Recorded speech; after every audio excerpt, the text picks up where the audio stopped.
exposición de la palabra de Dios por medio ahora de la segunda carta de Pablo a los Corintios, donde el apóstol Pablo va a seguir tratando con situaciones que se seguían dando en esta iglesia, y no solo en ella, sino en las que estaban a su alrededor en Acaya. Sin embargo, también es importante, antes de entrar a esta segunda carta, ver un poquito del contexto, de qué pasaba en esta iglesia. Y en la primera carta estuvimos viendo que esta iglesia era una iglesia llena de divisiones, porque unos decían yo soy de Pablo, otros decían yo soy de Apolos, otros decían yo soy de Cefas y otros decían yo soy de Cristo, como lo vimos en el capítulo 1. Había también un caso de inmoralidad, como lo vimos en el capítulo 5. Había situaciones entre ellos, las cuales en lugar de darle solución a través de los líderes de la iglesia, lo hacían ante el tribunal de los incrédulos para dando mal testimonio de la iglesia, y esto lo vimos en el capítulo 6. Había también problemas de matrimonio y dudas en cuanto a las viudas y las solteras, esto lo vimos en el capítulo 7. Había dudas en cuanto a los sacrificios, de los sacrificios a los ídolos. Esto lo vimos en el capítulo 8. También estaban poniendo en duda el apostolado de Pablo. Esto lo vimos en el capítulo 8, en el capítulo 9, perdón. Había problemas en cuanto a la idolatría. Esto lo vimos en el capítulo 10. Había problemas en cuanto al atavío de las mujeres y había abusos en la cena del Señor. Esto lo vimos en el capítulo 11. Había un desequilibrio en los dones espirituales. Esto lo estuvimos viendo en los capítulos 12 al 14. Había incredulidad en cuanto a la resurrección de Jesucristo. Esto lo vimos en el capítulo 15. Y había dudas en cuanto a la ofrenda para los santos. Esto lo vimos en el capítulo 16. Entonces, este es el contexto en el que Pablo le está escribiendo a esta iglesia esta segunda carta. Sin embargo, mis hermanos, los problemas en esta iglesia continuaban. Y eso es lo que Pablo va a empezar a tratar ahora en esta segunda carta. Y no solo en ellos, sino también en la región de Acaya, donde los falsos maestros estaban haciendo de las suyas, confundiendo a la iglesia y también poniendo en duda el apostolado de Pablo. Por eso Pablo va a defender su apostolado en esta segunda carta. Entonces, mis hermanos, bajo este contexto, vamos a iniciar el capítulo 1, solo que lo vamos a hacer a través de los dos siguientes puntos que estaremos analizando en los primeros 11 versículos. Y estos son, en primer lugar, quién es nuestro Padre. En segundo lugar, estaremos hablando de las aflicciones y las tribulaciones en Cristo. Así que bajo estos dos puntos vamos a analizar nuestro texto base. Les invito a ver su Biblia para que le demos lectura al capítulo 1 de la segunda carta de Pablo a los Corintios. Dice aquí la palabra de Dios. Pablo, apóstol de Jesucristo por la voluntad de Dios, y el hermano Timoteo, a la iglesia de Dios que está en Corinto, con todos los santos que están en todo Acaya. Gracia y paz a vosotros, de Dios nuestro Padre y del Señor Jesucristo. Bendito sea el Dios y Padre de nuestro Señor Jesucristo, Padre de misericordia y Dios de toda consolación, el cual nos consuela en todas nuestras tribulaciones, para que podamos también nosotros consolar a los que están en cualquier tribulación, por medio de la consolación que nosotros somos consolados por Dios. Porque de la manera que abundan en nosotros las aflicciones de Cristo, así abundan también por el mismo Cristo nuestra consolación. Pero si somos atribulados, es para nuestra consolación y salvación. O si somos consolados, es para vuestra consolación y salvación, la cual se opone en el sufrir las mismas aflicciones que nosotros también padecemos. Y nuestra esperanza respecto de vosotros es firme, pues sabemos que así como sois compañeros en las aflicciones, también lo sois en la consolación. Porque, hermanos, no queremos que ignoréis acerca de nuestra tribulación que nos sobrevino en Asia, pues fuimos abrumados sobremanera más allá de nuestras fuerzas, de tal modo que aún perdimos la esperanza de conservar la vida. Pero tuvimos en nosotros mismos sentencia de muerte, para que no confiésemos en nosotros mismos, sino en Dios que resucita a los muertos, el cual nos libró y nos libra, y en quien esperamos que aún nos librará de tan gran muerte, cooperando también vosotros a favor nuestro con oración, para que por muchas personas sean dadas gracias a favor nuestro por el don concedido a nosotros por medio de muchos. El título que le hemos dado a esta enseñanza es Firmes en las aflicciones. Firmes en las aflicciones. Vamos a orar. Oh Padre, venimos ante tu presencia, reconociendo nuestra debilidad ante ti, Señor. Eres un Padre Santo. Yo te pido, Señor, de tu gracia, para que el día de hoy pueda edificar a mis hermanos en relación a estos dos puntos que vamos a tratar el día de hoy, Señor. Ten misericordia primeramente de mí, para que pueda hablar de una forma clara, y también de mis hermanos, para que ellos puedan entender de una forma clara el mensaje que tú nos quieres dar a través de tu palabra. Y que nos ponemos en tus manos, y que tu Espíritu Santo siga haciendo la obra en cada uno de nosotros, como lo ha hecho hasta el día de hoy. Ponemos en tus manos y lo hacemos en Cristo Jesús. Amén y amén. Ahora, si ustedes observan, mis hermanos, Pablo inicia este capítulo 1 estableciendo el origen de su apostolado, el cual vino directamente de la voluntad de Dios. Por eso Pablo dice, Pablo, apóstol de Jesucristo, por la voluntad de Dios. Ahora, aquí la palabra voluntad se refiere a un deseo, como cuando queremos tener buena salud o queremos tener buenas prestaciones en el trabajo. Estos son deseos que todos de alguna forma pedimos, ¿verdad? Sin embargo, en este caso, los deseos de los que Pablo de los que está hablando, no son los deseos de los hombres, sino los deseos de Dios. Por eso es que Pablo dice que es por la voluntad de Dios, por los deseos de Dios. Y en este mismo sentido, cuando Jesús habló del Padre nuestro, él dijo en Mateo 6:10, venga tu reino, hágase tu voluntad como en el cielo, así también en la tierra. Y por lo tanto, esa es la voluntad que debería haber en cada uno de nosotros, porque esa es la voluntad de Dios que debemos seguir. Y esa voluntad es la que Pablo está presentando en relación a su apostolado. Lo cual quiere decir que el apóstol Pablo no se proclamó apóstol de Jesucristo por voluntad propia, como muchos lo hacen en la actualidad, porque Pablo lo hizo bajo la voluntad de Dios, misma que lo apartó para el evangelio, como también lo enseña la Escritura en los primeros 5 versículos del capítulo 1 de Romanos. Veamos esa Escritura. Romanos capítulo 1.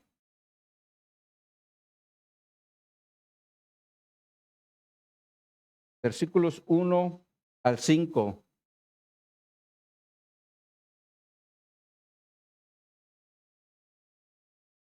Nos dice aquí la palabra de Dios.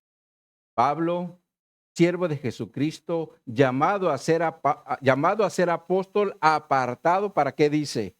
Para el evangelio de Dios. Que él, es decir, que Dios había prometido antes por sus profetas en las Santas Escrituras acerca de su Hijo, nuestro Señor Jesucristo, que era del linaje de David según la carne, que fue declarado Hijo de Dios con poder, según el Espíritu de Santidad, por la resurrección de entre los muertos y por quien recibimos la gracia. ¿Y qué más dice Pablo? El apostolado para la obediencia, la fe en todas las naciones por amor de su nombre. Es claro que Pablo había sido apartado para el evangelio de Dios.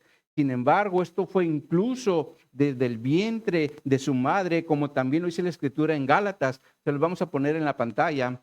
Gálatas capítulo 1, versos 15 al 17 nos dice, pero cuanto agradó a Dios, que me apartó, dice Pablo, desde el vientre de mi madre y me llevó por su gracia, revelar a su Hijo en mí para que yo le predicase entre los gentiles. No consulté enseguida carne y sangre, ni subí a Jerusalén a los que eran apóstoles antes que yo, sino que fui a Arabia y volví de nuevo a Damasco.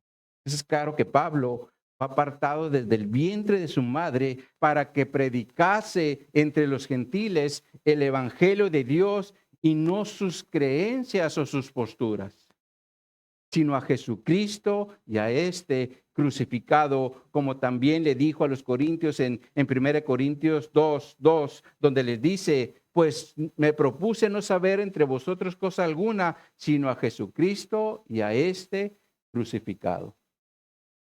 Entonces es claro que Pablo era apóstol no por voluntad propia, sino por la voluntad de Dios. Y eso era importante aclararlo, porque había falsos maestros los cuales enseñaban que Pablo hacía las cosas por la carne o por puros motivos humanos, como lo dice en la versión Dios habla hoy en 2 Corintios, capítulo 10, versos 2 al 4, se los vamos a poner en la pantalla. Dice esta traducción: pues bien, les ruego que cuando vaya a verlos, no me obliguen a ser atrevido con quienes me acusan de hacer las cosas por motivos puramente humanos, pues estoy dispuesto a enfrentarme con ellos. Es cierto que somos humanos, pero no luchamos como los hombres de este mundo. Las armas que usamos no son las del mundo, sino las que son poder de Dios, capaz de destruir fortalezas, y así destruimos las acusaciones. Pablo dice aquí, yo sé que soy humano, pero como humano, mi lucha no es en la carne, sino en el poder de Dios para destruir las acusaciones que se estaban levantando contra él. Porque los falsos maestros, ellos no operaban bajo la voluntad de Dios, sino bajo la voluntad de la carne. Y como ellos operaban así, pues decían que Pablo también operaba. Y le decían, es que tú operas en la carne. Pero Pablo no operaba en la carne porque Pablo siempre operó por la voluntad de Dios. Y una vez de aclarar esto, en la introducción de que él hacía la voluntad de Dios, presenta a nuestro hermano Timoteo. Regresemos allí a capítulo 1. Dice, Pablo, apóstol de Jesucristo por la voluntad de Dios, y el hermano Timoteo. Aquí él introduce a Timoteo, el cual Pablo había reclutado en su segundo viaje misionero, como Lucas lo registra en el libro de los Hechos en el capítulo 16. Y era alguien que los corintios conocían muy bien, porque ya los había visitado. Y Pablo aquí lo menciona porque era parte de los que lo acompañaban en la obra. Ahora, Pablo, después de dirigirse a sus destinatarios, es decir, a las iglesias de Dios en Corintio,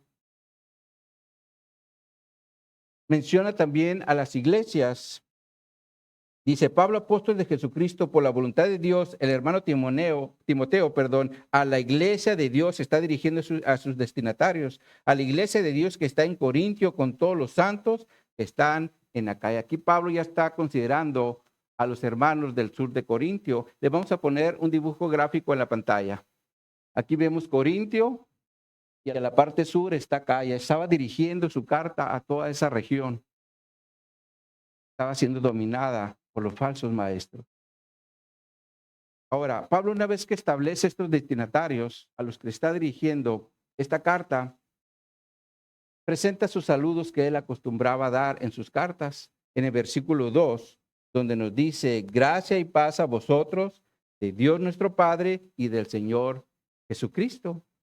Y aquí la palabra gracia se refiere a la bondad de Dios, que es dada de forma gratuita, como lo es la salvación que tenemos en el Evangelio. Y la palabra paz se refiere a un estado armonioso, es decir, libre de conflictos. Estas eran las palabras que Pablo utilizaba en sus saludos. La gracia de Dios y la paz que deseaba que todos tuvieran. Sin embargo, Pablo después de presentar el saludo, introduce al Padre de nuestro Señor Jesucristo en el versículo 3, donde dice, bendito sea el Dios y Padre de nuestro Señor Jesucristo, Padre de misericordias y Dios de toda consolación. Aquí entramos a nuestro primer punto de la enseñanza, esto es, ¿quién es nuestro Padre? Y Pablo nos da la respuesta en esta escritura, porque nos dice que nuestro Padre es, en primer lugar, bendito. En segundo lugar, es Padre de nuestro Señor Jesucristo. En tercer lugar, es Padre de misericordias. Y en cuarto lugar, es Padre de toda consolación. Este es nuestro Padre, el que nos habla la palabra de Dios y es que es nuestro Padre en el Evangelio. Ahora, en relación a que nuestro Padre es bendito, esto se refiere a que es digno de elogio o de ser alabado, porque de Él proceden todas las bendiciones, tanto las terrenales como las celestiales. Ahora, en segundo lugar, dice que es Padre de nuestro Señor Jesucristo, lo cual es muy importante entenderlo, sobre todo porque hay quienes afirman que Dios no es trino, sino uno. Y esto es por la referencia que tienen de Deuteronomio capítulo 6, verso 4, donde dice, oye Israel, Jehová nuestro Dios, Jehová uno es. Y como aquí la escritura dice, Jehová uno es, para ellos no hay más que un solo Dios, Jehová. Sin embargo, estas personas pierden de vista el hecho de que la palabra uno que aquí se menciona en la escritura significa tanto uno como unidad. Y aquí específicamente en Deuteronomio 6:4 se refiere a una unidad. Ahora, para que nos quede más claro el punto, vamos a ver algunos ejemplos de esta palabra uno en la escritura. De hecho, en hebreo es ejat. Y el primero es cuando Dios establece el matrimonio, Él también utiliza esa misma palabra ejat para referirse a uno cuando dice, por tanto, dejará el hombre a su padre y a su madre para unirse a su mujer y serán una ejat, sola carne. Ahora, todos sabemos que cuando nos casamos, no perdemos nuestra personalidad porque el hombre sigue siendo hombre y la mujer sigue siendo mujer. Sin embargo, espiritualmente somos una sola carne porque siendo dos personas, ahora somos una unidad. Veamos ahora un segundo ejemplo en Babel. Les vamos a ponerles una escritura en la pantalla, Génesis 11, donde habla de Babel. Dice aquí, y descendió Jehová para ver la ciudad y la torre que edificaban los hijos de los hombres. Y dijo Jehová, he aquí el pueblo es uno, Ejat, es uno. Y todos estos tienen un solo lenguaje y han comenzado la obra y nada les hará desistir ahora de lo que han pensado hacer.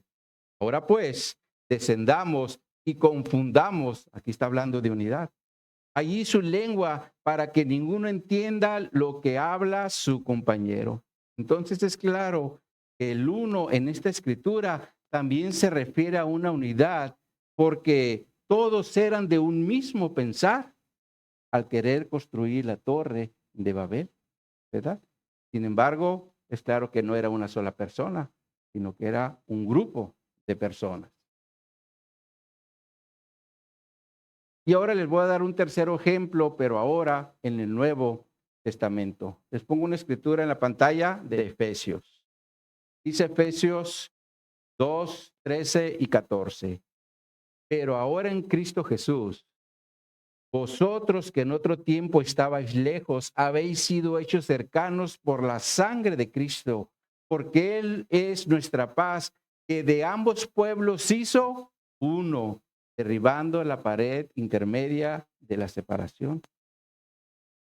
Aquí también vemos el uno en un sentido de unidad, porque ahora en Cristo somos un solo pueblo constituido de muchas naciones. Y eso es igual en relación a Dios, porque Él habla de unidad. Es decir, porque Dios es tres personas, el Padre, el Hijo y el Espíritu Santo, quienes en esencia de vida son uno solo. Ahora, cuando una persona no entiende el uno de Deuteronomio capítulo 6, verso 4, fácilmente puede caer en un error doctrinal pensando que Dios es uno cuando es una unidad de tres personas divinas.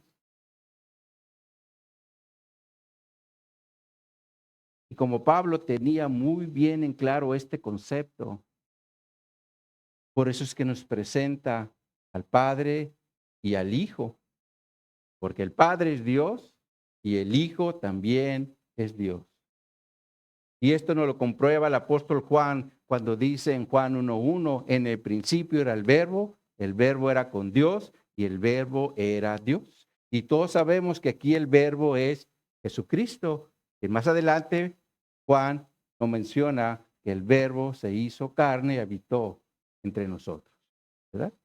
Sin embargo, mis hermanos, en relación al Padre, Pablo dice que es Padre de misericordias, lo cual se refiere a la compasión o a la piedad que tiene por el sufrimiento de otros. Como por ejemplo, todos conocemos la historia de José, quien fue vendido por sus hermanos y después fue acusado falsamente por la esposa de Potifar. Pero como Potifar le creyó a su esposa, mandó meter a José en la cárcel. Sin embargo, Dios le mostró su misericordia a José, dándole gracia ante los ojos del jefe de la cárcel para que lo pusiera como encargado de los presos, lo cual de alguna forma trajo beneficios a José dentro de la prisión. La gracia de Dios estaba manifestando allí en su sufrimiento. Y así es como opera la misericordia de Dios, porque tiene compasión del sufrimiento de las personas y nos ayuda. Sin embargo, Pablo en el texto base también presenta al Padre como Dios de toda consolación. Y aquí la consolación se refiere al consuelo, ánimo y ayuda que Dios nos da en tiempos difíciles, lo cual significa que Dios no nos deja solos, porque siempre está a nuestro lado para fortalecernos y consolarnos, como dice el versículo 4 del texto base, que nos dice, el cual nos consuela en todas nuestras tribulaciones, para que podamos también nosotros consolar a los que están en cualquier tribulación por medio de la consolación con que nosotros somos consolados por Dios. Aquí entramos a nuestro segundo punto de la enseñanza, esto es las aflicciones y las tribulaciones en Cristo. Ahora, si ustedes observan este versículo 4, Pablo aquí dirige el consuelo de Dios en dos direcciones lo hace. Primeramente lo dirige de Dios hacia nosotros para darnos ayuda,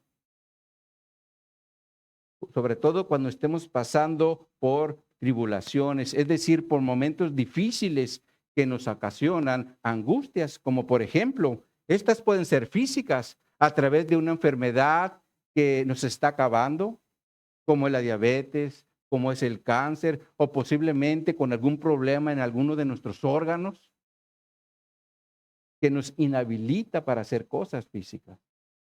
Ahora, también puede ser mental cuando no sabemos qué hacer ante una situación, como por ejemplo ante la pérdida de un trabajo, ante la acusación de algo que no cometimos, ante una infidelidad o ante un problema de un hijo alcohólico o drogadicto. Ahora, las aflicciones y las angustias también pueden ser en el área económica, sobre todo cuando no tenemos para cubrir nuestros gastos básicos, agua, luz y casa, si la debemos. Todas estas son situaciones difíciles que se pueden presentar en nuestra vida y nos meten en un periodo de tribulación. Sin embargo, en estos momentos difíciles, Dios se manifiesta dándonos consuelo para aliviar nuestro dolor o sufrimiento a través de un fortalecimiento especial que nos otorga para seguir adelante. Por eso también Dios le dijo al pueblo de Israel en Isaías 51:12, yo soy vuestro consolador. ¿Quién eres tú para que tengas temor del hombre que es mortal y del hijo del hombre que es como heno? Ahora, no podemos negar que muchas veces somos atribulados o afligidos por hombres que nos quieren hacer daño. Sin embargo, aún así, el Señor nos dice, yo soy vuestro consolador. Así que, mis hermanos, no tengamos temor de los hombres que son mortales, porque Dios siempre está a nuestro lado. ¿Cuánto le dan gracias a Dios por eso? Esta definitivamente, mis hermanos, es una gran bendición que tenemos en Cristo, porque no estamos solos en la carrera de la fe, es decir, en el Evangelio, porque Dios siempre está a nuestro lado para fortalecernos en los momentos difíciles. Sin embargo, muchos allá afuera no tienen ese privilegio. Por eso es que ellos son consumidos por sus problemas al punto que muchos hasta se quitan la vida. Por eso es importante compartirles el Evangelio para que la misericordia de Dios también obre en sus vidas y sean fortalecidos en las tribulaciones, como lo hace en cada uno de nosotros en los tiempos difíciles. Ahora, ya vimos en primer lugar que la consolación de Dios es de Él hacia nosotros para fortalecernos. Pero en segundo lugar, ahora la consolación tiene el propósito de que nosotros, como hijos de Dios, podamos consolar a otros que también estén en alguna situación de tribulación. Y esto es algo maravilloso, porque nosotros podemos ser un instrumento de Dios para poder dar consuelo a otros que estén pasando por momentos difíciles, como por ejemplo, si Dios quiere darle un abrazo a uno de sus hijos que está sufriendo, puede utilizar nuestras manos. O si Dios quiere darle una palabra de aliento a uno de sus hijos, utiliza nuestra boca. ¿Se dan cuenta del gran privilegio que tenemos en Cristo? Porque Dios puede obrar por medio de nosotros en su consolación. Por eso también Pablo dice en el texto base, el cual nos consuela en todas nuestras tribulaciones, para que podamos también nosotros consolar a los que están en cualquier tribulación, por medio de la consolación que nosotros somos consolados por Dios. Entonces, la consolación viene primeramente vertical de Dios hacia nosotros, y luego la consolación es horizontal de nosotros hacia los lados, hacia el prójimo. Ahora, una vez que Pablo establece cómo opera la consolación de Dios en la vida del cristiano, empieza a tocar el tema de las aflicciones y las tribulaciones en Cristo en el versículo 5 del texto base, donde nos dice, porque de la manera que abundan en nosotros las aflicciones en Cristo o de Cristo, así abundan también por el mismo Cristo nuestra consolación. Ahora, si había algo que el apóstol Pablo tenía bien en claro, esto era que en el ministerio experimentaría muchísimas aflicciones. Por eso un poco más adelante en el capítulo 4, cuando Pablo toca el tema de lo que es vivir en la fe, menciona las aflicciones que hay en Cristo. Veamos esto allí en el capítulo 4, allá adelantito. Capítulo 4, en los versículos 7 al 11.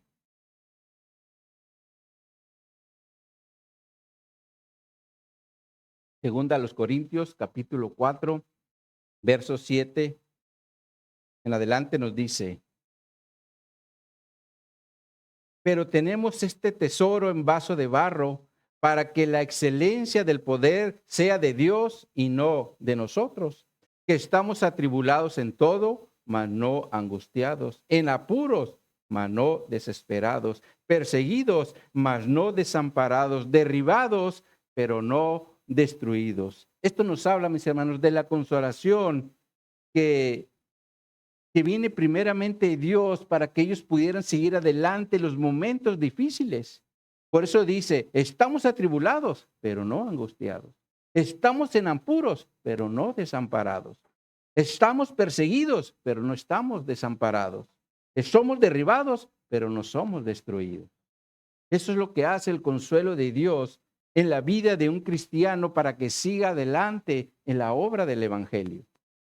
Sin embargo, el riesgo de muerte siempre estaba latente. Por eso Pablo continúa diciendo en los versos 10 y 11, llevando en el cuerpo siempre por todas partes la muerte de Jesús, para que también la vida de Jesús se manifieste en nuestros cuerpos, porque nosotros que vivimos siempre estamos entregados a, ¿qué dice? A muerte por causa de Jesús, para que también la vida de Jesús se manifieste en nuestra carne mortal. Pablo sabía que la muerte podría llegar en cualquier momento por el solo hecho de estar predicando de Jesucristo. Sin embargo, esto no lo detenía porque su llamado no era para vivir una mejor vida hoy como muchos el día de hoy lo buscan. Porque muchos buscan del ministerio tener ropa de marca, tener un carro de último modelo, tener una casa de lujo o incluso un avión propio para que nadie los moleste en sus viajes pastorales. Esto es lo que muchos buscan en nuestros días por medio de sus manipulaciones, las cuales a final de cuentas son temporales, todo lo que ellos obtienen. Por eso Pablo, como apóstol de Jesucristo, no ponía su mirada en las cosas temporales, sino en las eternas, las que ahora tenía en Cristo. Por eso Pablo estaba dispuesto incluso a dar su vida por el evangelio, donde las aflicciones eran una realidad, no como ahora, que por cualquier cosa estamos tirando la toalla. Porque nos sentimos cansados. Porque nos duele la cabeza, nos duelen los pies, nos duele la espalda. Es que nos sentimos desanimados. Dios, mis hermanos, nos ayude a no ser una iglesia así. Que por cualquier cosa nos estemos desanimando y nos sigamos adelante. Mejor seamos una iglesia con una convicción tan fuerte que estemos incluso dispuestos a dar nuestra vida por el evangelio, como Pablo y muchos otros lo hacían en el primer siglo. Sobre todo porque a través de las aflicciones también abunda el consuelo de Cristo. Por eso Pablo dice al final del versículo 5 del texto base, regresemos ahí.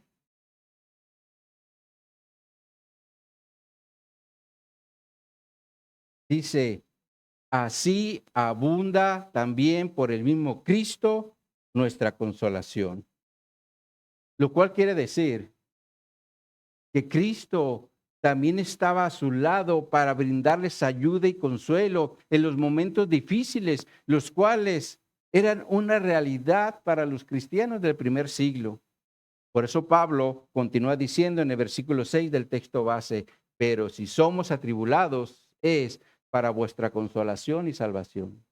O si somos consolados es para vuestra consolación y salvación, lo cual se opera en el sufrir las mismas aflicciones que nosotros también padecemos. Ahora, miren cómo traduce este versículo la versión Dios habla hoy. Se lo ponemos en la pantalla. Dice esta traducción: pues si nosotros sufrimos, es para que ustedes tengan consuelo y salvación. Y si Dios nos consuela, también es para que ustedes tengan consuelo y puedan soportar con fortaleza los mismos sufrimientos que nosotros padecemos. Esto nos enseña que los sufrimientos que experimentaban en Cristo tenían propósito. Y esto es porque a través de ellos venía el consuelo de Dios hacia ellos, como también lo vimos en el versículo 4, lo cual indica que Pablo está haciendo un énfasis en el consuelo de Dios hacia sus hijos.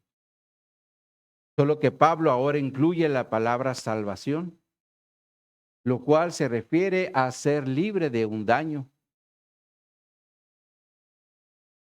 Y esto es, mis hermanos, porque tenemos la protección de Dios ante algún castigo, como por ejemplo, cuando Daniel fue echado al foso de los leones porque él oraba a Dios. Dijo, lo vamos a echar ahí para que los leones lo devoren. Ahora se imaginan, mis hermanos, estar encerrados con 1, 2, 3 o 4 leones. Que cuando los vemos en el zoológico, tan grandotes, impresionante, nos, nos haz de cuenta que nos asombra, ¿verdad? Ahora imagínense estar entre ellos. No, pues nos desmayamos del miedo, ¿verdad? Sin embargo, Dios estuvo con Daniel para librarlo de este castigo que le estaban dando. Ahora, lo mismo sucedió con Sadrach, Mesach y Abednego, cuando los hicieron, o los quisieron, o más bien los echaron al horno de fuego ardiendo, por no querer adorar la estatua que Nabucodonosor se había hecho. De hecho, la Escritura dice que calentaron tanto el horno que los que aventaron a los israelitas fueron fulminados por el fuego, por las llamas, lo cual nos da a entender que las llamas eran tan grandes que si alguien se acercaba, era consumido por el fuego. Sin embargo, aún así, los 3 israelitas fueron librados de una forma divina al punto que ni aún sus ropas fueron quemadas, como dice la Escritura en Daniel 3, se los vamos a poner en la pantalla.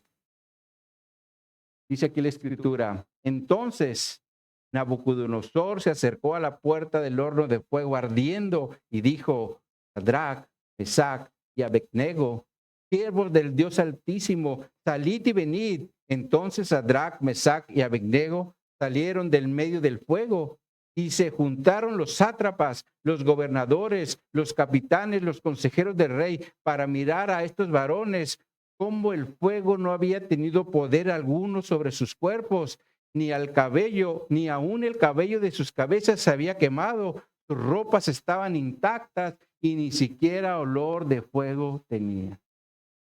Esto definitivamente, mis hermanos, fue intervención divina hacia Sadrach, Mesach y Abednego, porque ellos no estaban obrando conforme a la voluntad idólatra de los hombres, sino conforme a la voluntad de Dios. Ahora, en relación, mis hermanos, a esta protección divina, el otro día, hablando con unos hermanos, me comentaron que supieron de un caso de un misionero. No supe en qué parte de la República fue, pero a este misionero lo querían quemar. Y de hecho dice que cuando primero lo bañaron todo de gasolina, ya estaba empapado de gasolina. Pero cuando quisieron prender los cerillos, no prendieron. Ya estaban dándole y nunca prendieron los cerillos. Hasta que llegó uno de sus jefes y dijo, hey, ¿qué están haciendo? Los paró y se quedaron totalmente libres de ese castigo, ¿verdad? Incluso también estaba su esposa ahí. Entonces vemos cómo el Señor opera de una forma maravillosa, ¿verdad? Cuando quiere dar una protección a uno de sus hijos y más si están haciendo su obra.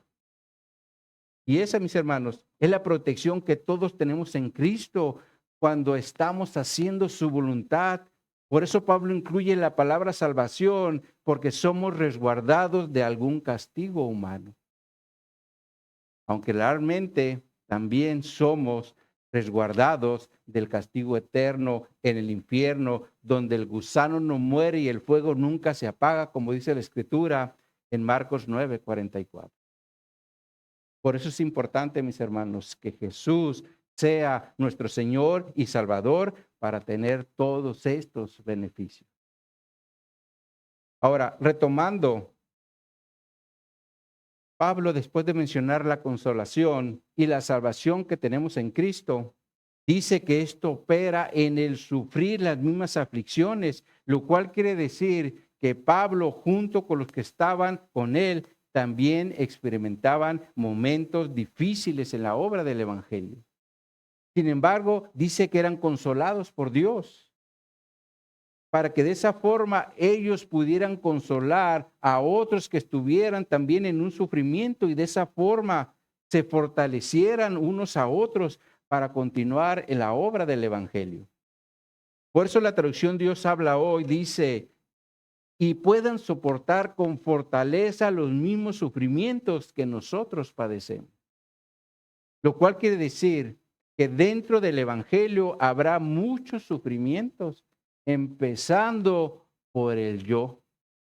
Por eso Jesús dice en Mateo, se los vamos a poner en la pantalla, dice Jesús, entonces Jesús dijo a sus discípulos, si alguno quiere venir en pos de mí, niéguese a sí mismo y tome su cruz y sígame. Porque todo el que quiere salvar su vida la perderá, y todo que pierda su vida por causa de mí la hallará.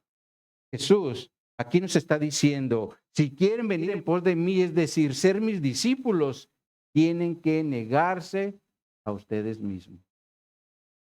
Otra versión dice, tienen que abandonar su manera egoísta de vivir, lo cual definitivamente se refiere a morir a yo, porque va a demandar morir a mis deseos, va a demandar morir a mis propósitos y también va a demandar morir a mi prestigio en la sociedad. Porque luego algunos dicen, oye, pues si yo soy abogado, ¿por qué voy a estar limpiando las mesas? Que eso lo hagan los que no tienen estudios. Y así es como piensa el mundo. Pero un cristiano no puede pensar así, porque en Cristo todos somos servidores como lo fue Cristo. Por eso dice en Marcos 10:45, porque el Hijo del Hombre no vino para ser servido, sino para servir y para dar su vida en rescate por muchos. Es claro que Cristo nos dejó ejemplo del servicio. De hecho, incluso vemos en las epístolas, digo, en los evangelios, como él le lavó los pies a sus discípulos. Era algo que hacía el esclavo, el de los peores esclavos, porque había rangos en los esclavos. Y Jesús siempre dejando ejemplo del servicio. Sin embargo, el servicio no es todo. Jesús también dice, si quieren salvar su vida, primero deben perderla por mi causa y entonces la ganarán. Lo cual quiere decir que el Evangelio también va a demandar estar dispuestos a morir por Cristo, nuestra vida, entregarla al Evangelio. Pero por otro lado, también vendrán sufrimientos de los de afuera, derivado a que ellos no van a estar de acuerdo en lo que ahora nosotros estamos haciendo en Cristo. Y por lo tanto, tendremos problemas en ocasiones con el cónyuge, otras con los padres, con los hermanos, con la familia, con los compañeros de trabajo y muchas veces también con los jefes, sobre todo porque no queremos participar en su corrupción. Es claro, mis hermanos, que la vida dentro del Evangelio no es fácil y mucho menos lo fue en el primer siglo porque eran perseguidos. Sin embargo, aún así, Pablo dice en el versículo 7 del texto base, y nuestra esperanza respecto de vosotros es firme, pues sabemos que así como sois compañeros en las aflicciones, también lo sois en la consolación. Es claro que la aflicción y consolación van de la mano, nos guste o no nos guste. Por eso es que debemos estar firmes para que las circunstancias que experimentemos en el día a día no nos debiliten, sino al contrario, nos fortalezcan y nos hagan madurar, como el apóstol Santiago dice en Santiago 1, versículos 2 al 4, se los vamos a poner en la pantalla. Dice aquí Santiago, hermanos míos, tened por sumo gozo cuando os halléis en diversas pruebas, sabiendo que la prueba de vuestra fe produce paciencia, mas tenga la paciencia su obra completa para que seáis perfectos y cabales sin que os falte cosa alguno. ¿Se observan?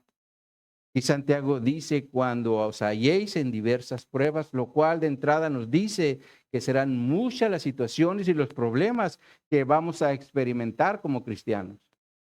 Sin embargo, dice que cuando estemos en esos problemas, debemos tener gozo, lo cual para el mundo esto es una locura. ¿Cómo vas a tener gozo en las aflicciones? Sin embargo, para nosotros sí lo debe de ser, porque a través de las pruebas, dice que a través de la prueba de la fe se produce paciencia, y esto se refiere a que va a producir una resistencia para que sigamos adelante, avanzando a la madurez que todos en Cristo debemos alcanzar. Las pruebas nos van a hacer madurar, nos van a hacer que tengamos resistencia para que podamos seguir adelante. Por eso es que Dios permite las pruebas como las aflicciones para que nosotros sigamos madurando.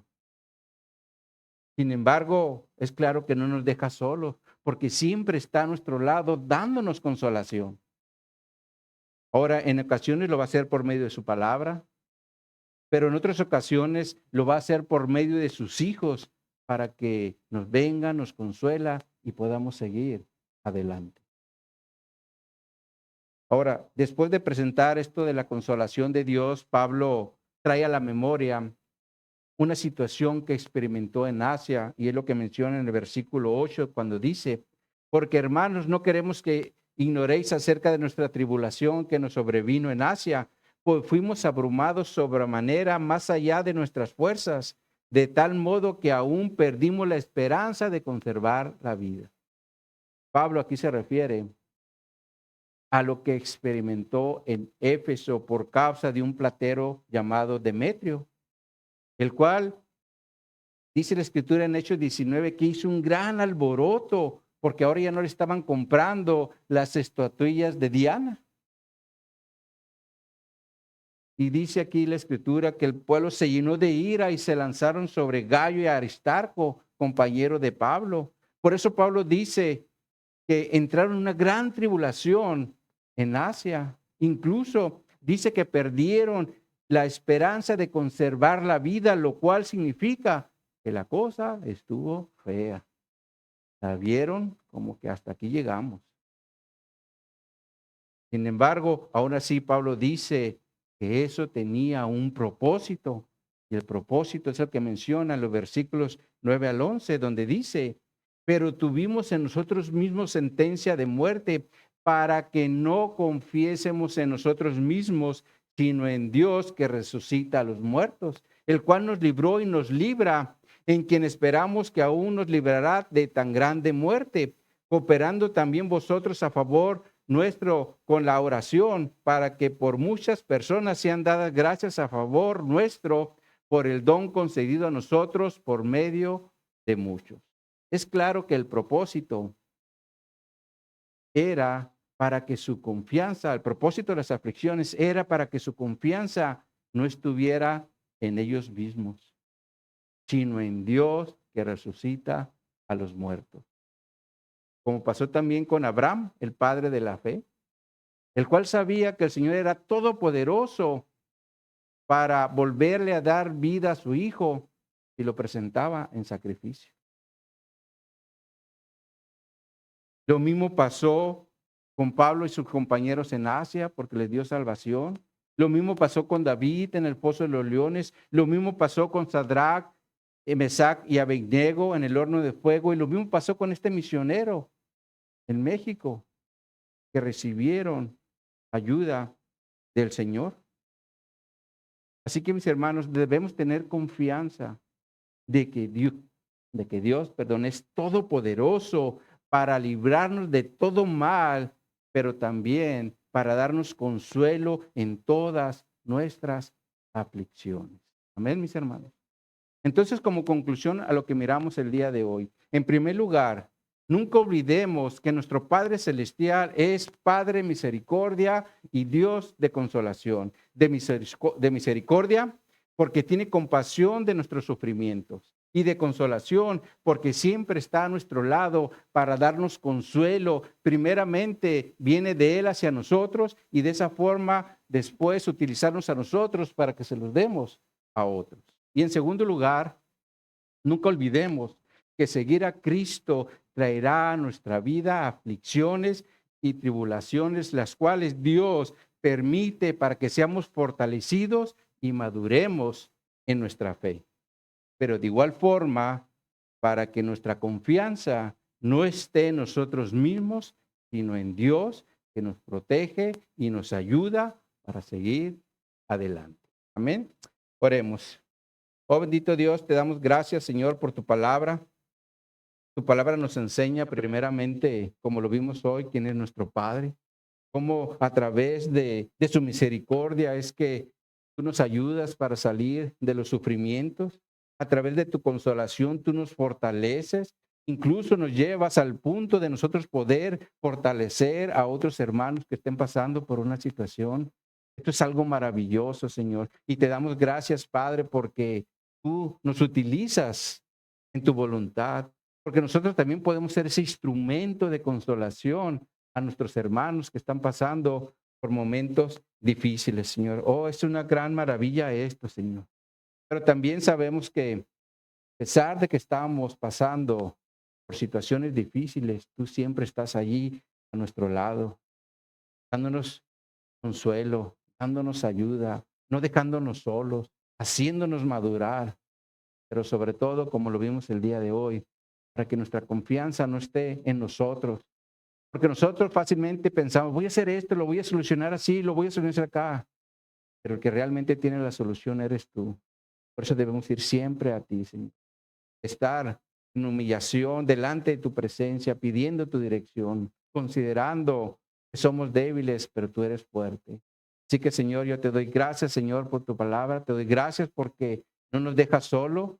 Y te doy gracias porque tú ya hiciste todo el trabajo para que nosotros un día estemos en tu presencia por toda la eternidad. Te agradecemos y lo hacemos en el nombre de Jesús. Amén y amén.